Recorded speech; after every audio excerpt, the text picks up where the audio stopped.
Hey, you guys, it's MJ from All to Love. How are you?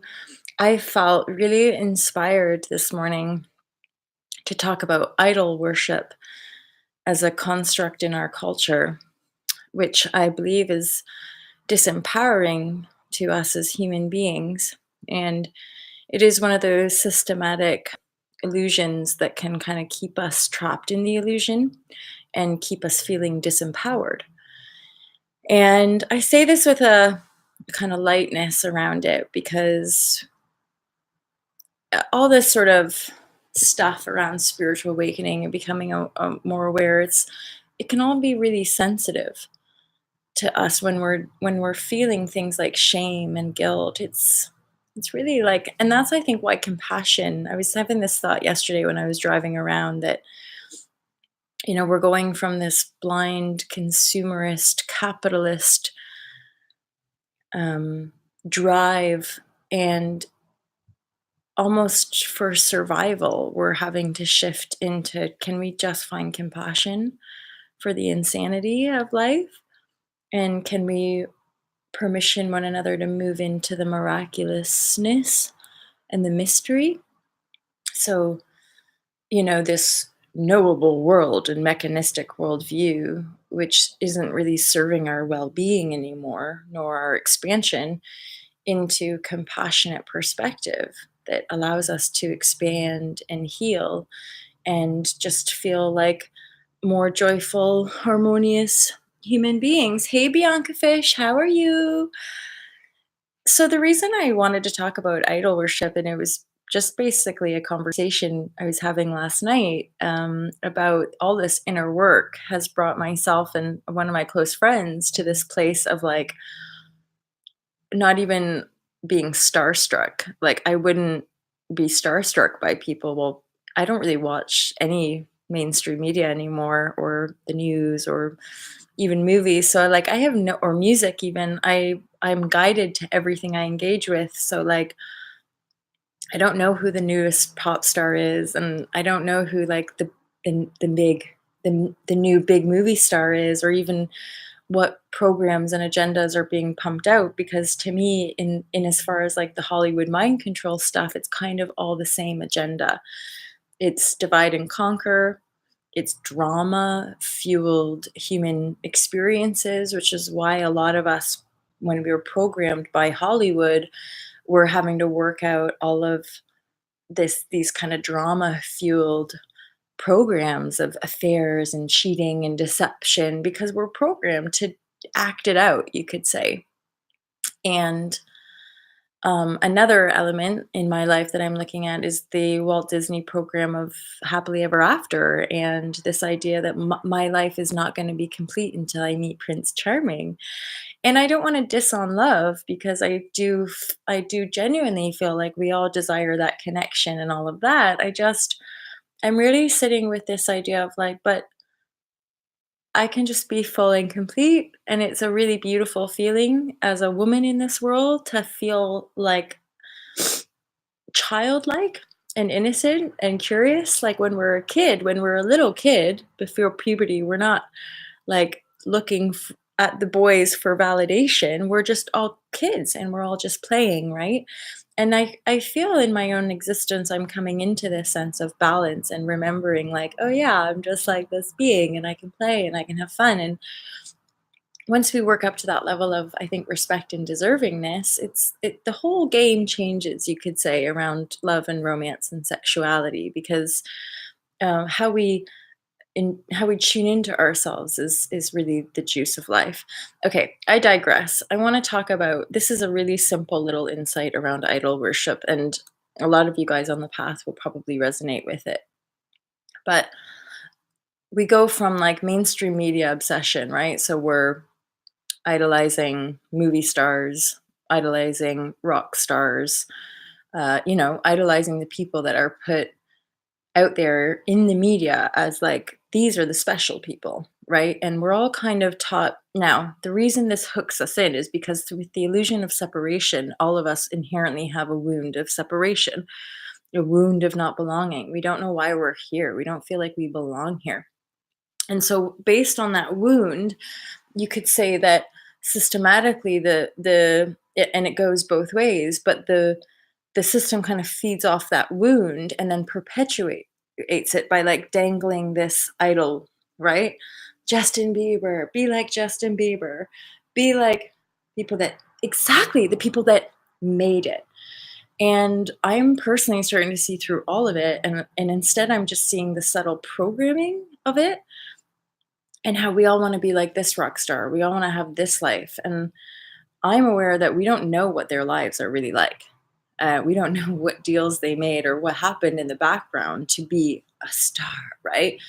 And I'm acutely aware that we have this another aspect of the paradigm, which then these stars that we idolize fall from grace. And then, like, so basically, I just actually inherently, the more balanced I feel and the more simple and peaceful and in love with life that I genuinely feel, I just see fame and celebrity as this construct which perpetuates, pardon me, I'm spitting a lot for some reason, which perpetuates the disempowered and enslaved masses.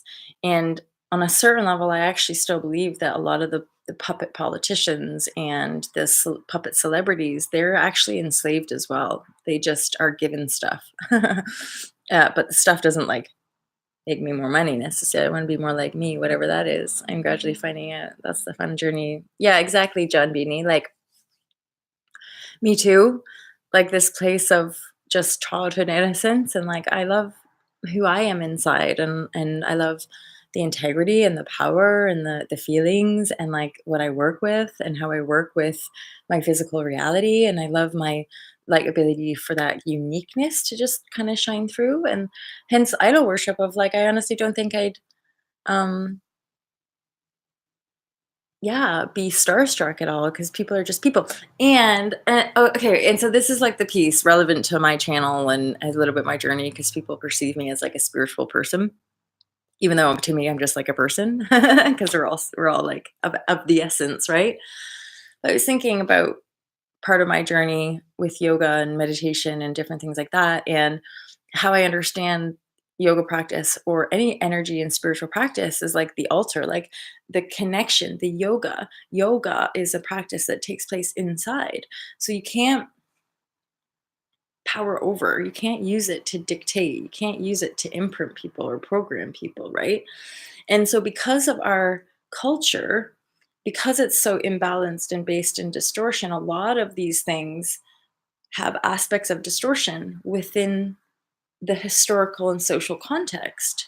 So, for me, when I was so over 10 years ago now, I was committing to unplugging from the mainstream. I was committing to my yoga practice and journey, and even as a potential career, because I still hadn't really figured out how to make my way in the world. So I start doing yoga and I do the classic white Western woman thing. And I go to India and I train with all these different schools and male teachers for the most part. And I don't, you can feel that loaded edge there. And I'm working on that. So, with the male teachers. And at the end of our sessions, we'd go up and bow. And I never did this, by the way, but I observed it. And like these men and women, white Western men and women, like going up to the picture of the dead guru and like putting the wreaths and like dedicating the practice. And I do understand without attacking or making it a bad thing. I understand devotion in a way I never understood it before. I understand why we must be so grateful for these pioneers. In my heart, in my heart, I hold all the yoga gurus like in my like guru, thank you for this practice that's come through us as beings, and thank you for some of the great music that some idols have created, and thank you for the movies and the entertainment of the movie stars, and like yay awesome humanity for all of its creative creation, yay. But what I'm talking about is like this disempowered, like I must bow my head, I must kiss the feet of this guru, I must like I'm less than that. And that's kind of the principle of all dogmatic religion. Bow, you. bow. You're not as powerful. I can use these symbols and these constructs and these and this gold or whatever it might be, or bend my body or do all these fancy things to make you do stuff for me, to make you bow down to me. And then that's kind of this another veil that needs to be lifted, right? Is like, as beings, we all want to be like standing in our truth and our power and our love, and we want to allow everyone else to stand in their truth and their power and their love. And I would never feel comfortable people like bowing or like and yet more aware that, oh my god, this is just a construct. It's and just another program that we all fall into, like a trap almost, that and or and anyway, there's a lot of subtlety within this energy work. I wouldn't bow to Ed Sheeran. I wouldn't die if he bowed to me. I wouldn't die. Yeah.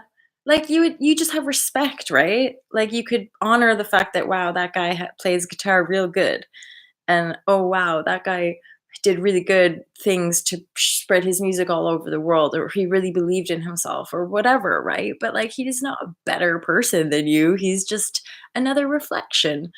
And that's another piece about, I think, some of you, again, this whole feminine masculine debate. And I think Mark or somebody was like, wow, you people, it's not divided, it's in us. And it's like, yes, that's union, that's yoga. Like we balance the masculine and feminine polarities within us, because as far as it goes out there, like any of us that are radically imbalanced have like a lot of fucked up distortion going on in our reality, including divide and conquer and the gender wars, and divide and conquer and possession and superiority and who has what and who needs more and who can give.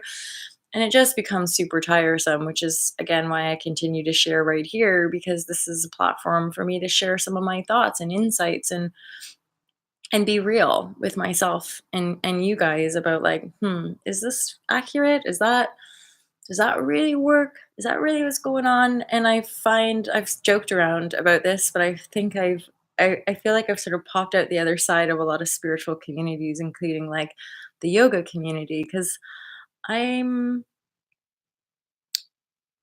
yeah, I'm tired of having to give my power to like some guru who died 6,000 years ago, or pretending like, the yoga sutras, like they're the be all and end all of our self-awareness. And you guys know I practice yoga. I love yoga. I practice it every day. I've it's healed me. I have no qualms about saying yoga as a practice. It works, but it's not outside of you. It's like the almighty judge that we call creator or God. It's not outside of you. It is the totality of your beingness and your existence. That's you and all that you see and perceive, including this practice called yoga, right? MJ can go out down the street and share real emotions in a brave and say, thanks, John. You know, Ed could do that too if he wanted to. Anyone could, I guess.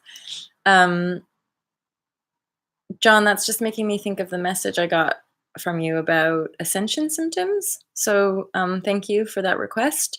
And I will sit with it. And I already had like a little like layering flash of stuff that came through that I'll probably crystallize and then share with you guys. Um, but this morning it was like massive idol worship. And I don't know if it's being in London or like this person named Russell Brand has been popping up in my feed. I mean, this person, like, I know who Russell Brand is, but he's been popping up on my feed. And for some reason, like two or three comments were just like, oh, Russell, you're so blah, blah, blah, blah. I'm like, oh, please. you know, we all talk. Why do we have to give so much? I don't know. If we all as humans did that to ourselves, imagine what an empowered world we'd live in. If we all turned that kind of loving attention and starry-eyedness onto these created stars. Like if we actually all turned that sparkle and that love and that sense of like, wow, you're so special, you're so cool, you're like a superhero, you're like Superman. Like if we all turned that energy into ourselves instead of idolizing people out there, imagine the beautiful empowered world that we'd live in, right? So I think that's it. You guys have, I just saw 1515. Holy shazbut, I am seeing crazy numbers everywhere. I'm talking like I'll look through and then suddenly I'll see like a stream of like 1144, 1133, 1313, 1515, da da da, and they're just like, like, all right, all right. Um, so there you go. I hope that was useful to you. The leader follower mentality is often oppressive. It's subtle, right? It's subtle, but it's very oppressive. It's massively oppressive. And we're kind of navigating a new paradigm which dissolves that construct, right? Because true leadership is holding space and compassion and kind of leading from behind, like ushering that great awakening in people and just holding space for it, not like programming people and dictating like what direction we're going to go in. At the same time, there is some streamlines. Anywho, yeah, I do this, don't I? I talk through and then ramble. But anyway, I hope that was useful to you guys. Maybe even a little entertaining. I really appreciate you. Feel free to comment. And this is increasing. More of you guys are sending emails or messages either here or on my email and different messenger streams. So like topics you want to discuss, which is really useful. It helps me kind of stay focused and deliver whatever this community needs from me, basically, right? Thank you, Bianca. Thank you, John. I hope you guys have a really, really gorgeous day. So yeah, if there's any other topics, so I'll sit with the ascension symptoms and I'll share with you what comes through for me. Exactly. Let's all be our own idol and like be idols for one another, right? Like just be the truth of who we are. I love you guys. Thank you so much for subscribing and sharing and just being yourself, being your bold, brave self. I love you so much. Have a great day.